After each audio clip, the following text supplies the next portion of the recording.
like on a plot, there are plot elements in the others that are more Okay. outlandish. But Okay. what I think where the Dark Knight is different, and I think this works very much the movie's favor, is that there is a sort of, I guess, heightened sense of reality. Yeah. Of There is course. a everything feels off in this movie, and that probably all comes back to the Joker and the element that he brings to it.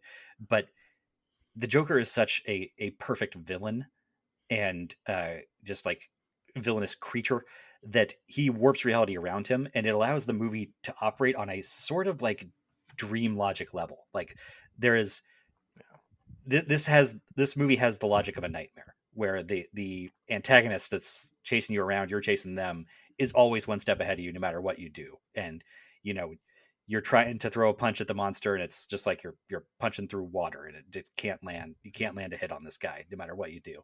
um, and that works so much better, I think, in the Dark Knight than it does in Dark Knight Rises. Even if it's attempting the same thing, even, but that allows, going back to like the plot holes. The plot holes don't matter because the Joker and who he is, Yeah. that he is as much of an evil genius as any scene needs him to be, and Yeah. he is got a perfect elaborate plan for everything. But also, if his plans don't hold up to scrutiny, they don't have to, because he is a psychotic clown who is not interested. Hmm. He's not motivated by either profit or self-preservation.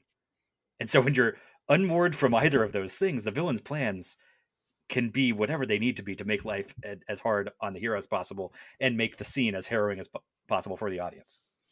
Yeah, I mean, if we're getting right into the Joker then, and how he works in this film, I mean, I think that is the exact answer to your question, and it is because he is purely representational. Like he has some reality to him, obviously, and in that Heath Ledger is giving some version of a relatable performance in this. I mean, it's a performance that functions in many ways successfully, but um, what really I think for me, the reason this works at all is because I don't think he's a person. I think Right. he is, he is anarchy and chaos and kind of like above all entropy. He is a force of nature in this. And if he is not literally supernatural, I think that it doesn't matter. His ability to Right. do the things he does basically is not possible unless he is sort of this trickster god force, that rises up in opposition to all the things that the triumvirate of heroes kind of represents. Well, it's that, but yeah, he's an inhuman force because his motivations are not, like I said, related to human motivations of self-preservation, or he's not in it for the money, or he's not even really interested in killing Batman. Right. Like, that's wild how frightening and dangerous this movie feels throughout, when the villain doesn't even really want to kill the hero. Like, And he even becomes uninterested in even knowing who's Batman actual like real life, personality is. Like he doesn't identity is. He doesn't care. Like he yeah, they don't make that like, they don't underline that with dialogue, but it right. becomes sort of apparent then, like, by the third act of the movie, that he's Yeah. decided, oh well, Batman is who he really is. It doesn't matter who he's pretending to be on the Right. other side. Like, he's the freak. Hmm. He's the costume. He is order, But this is sort of what I was getting at earlier, is that for as much as Inception is ostensibly a movie about dreams, Hmm. The Dark Knight, I think, accomplishes the feeling of dream logic way better than Mm. Inception does, Hmm. or nightmare logic. And that goes back to how the Joker can kind of get away with anything. Like, as long as you're not looking directly at him, he can, like, you turn your back on him, and then he can have accomplished anything that is feasible. That's where the supernatural element of the Joker comes in. Is that if it's like, if there's any way you can get to a no prize explanation of, like, well, I guess he would have to have done this and this and this off screen in order to make this happen, you can get away with that with the Joker, because he's crazy enough to have actually done all those things in a way that Bane or Ra's al Ghul are not. Like, because they have more logical motivations. I don't think you could get away with explaining what the Joker does in this. Like all the things he accomplishes in this movie off camera, all the places he sets bombs up, all the crazy people that he finds and recruits, all the incredible intersections of intense planning and wild improvisation that would be required for all of these effects to come into place. I don't think they make sense unless he's a Well, representational figure. And Right. But Yeah. that's what I'm saying is they don't have to make sense Yeah. because he's willing to do this high wire act that other more like intelligent criminals would not do, and he's got the luck of the devil. Like there's just that too, and maybe that was harder to swallow in 2008, but since 2016, I'm like, yeah, sometimes some people just do have that kind of luck, and they can improvise their way through all kinds of evil schemes.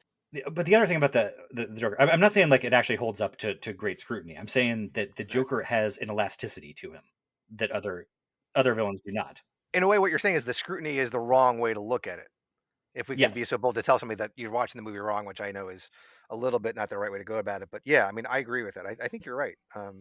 oh Yeah. yeah. I mean, there's lots of fan theories like, oh no, well, you clearly this and this indicate Joker was a soldier, and I think that misses Yeah. the point so much of like Yeah. what's being achieved with this character is to find anything that makes sense with him. That's not what he's here for.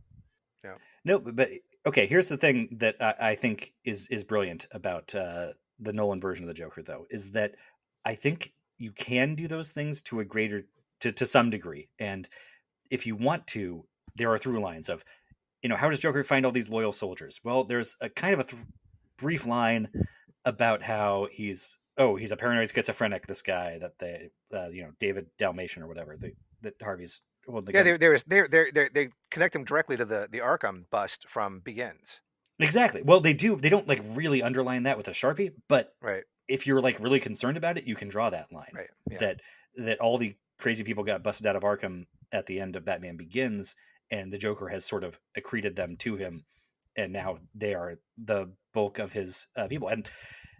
And also, the Scarecrow is still out there peddling some like weaponized version of his hallucinogenic drugs on the streets, and you look at the Joker's henchmen in a couple of those scenes, and it's not a stretch to think that they're whacked out on something. And so maybe he's using that. And like John mentioned, the theory about how, for as much as the Joker is unknowable in this movie and it's explicitly like defies having one single origin story, there is a theory that I think tracks pretty well if you dig into it, that he is like a former military interrogator type who was like a torturer for the U.S. overseas, and so he comes back with all this. He can lecture Batman on the proper method of beating information out of a suspect, and he also knows about improvised explosive devices. A lot about that, and that all like that tracks very well if you want it. The movie very wisely does not make that any of that stuff explicit, right, or important. Or kind of there, if you want it. Yeah, but it's more. It plays him differently in the exact opposite direction, which is so much more effective. And I like that he's not explicitly supernatural either, even as I believe that he is. I like that that's never like. There's no scene where they're like, it's a regular man couldn't do that. It's almost impossible. That they don't fall into the temptation of kind of underlining anything or explaining anything about him. Like, it's so much more effective without all that. And Ledger's performance has all of these things in it. It has all these levels. It has all of these ways you can interpret it and still work in several other ways. I mean, there's a plane where he's giving like a Johnny Depp in Pirates of the Caribbean performance in this. It's that kind of entertaining. It's a razor's edge of being awful too, because you put Jared Leto in that role, and like the scars on his face are so effective, but they're so close to being like way too much and like try hard, and he's almost in a Korn music video, but he's actually in this like dry British man's crime thriller, and he skirts right up against the edge of fitting there, and it's a thrilling, like electrifying place to be. And the other great thing about it is, he's, like I said, as much as he's an ethereal, like supernatural being, he grounds him like physically in these spaces, and like you can see how like greasy he looks, and you can kind of tell that he probably smells bad. Like, there's so many physical tics and little things that give authenticity to the performance. The licking of the lips, the way he moves his hair around, all of that stuff. Even some of when the guy calls him crazy and he gets a little pissy about it, stuff like that.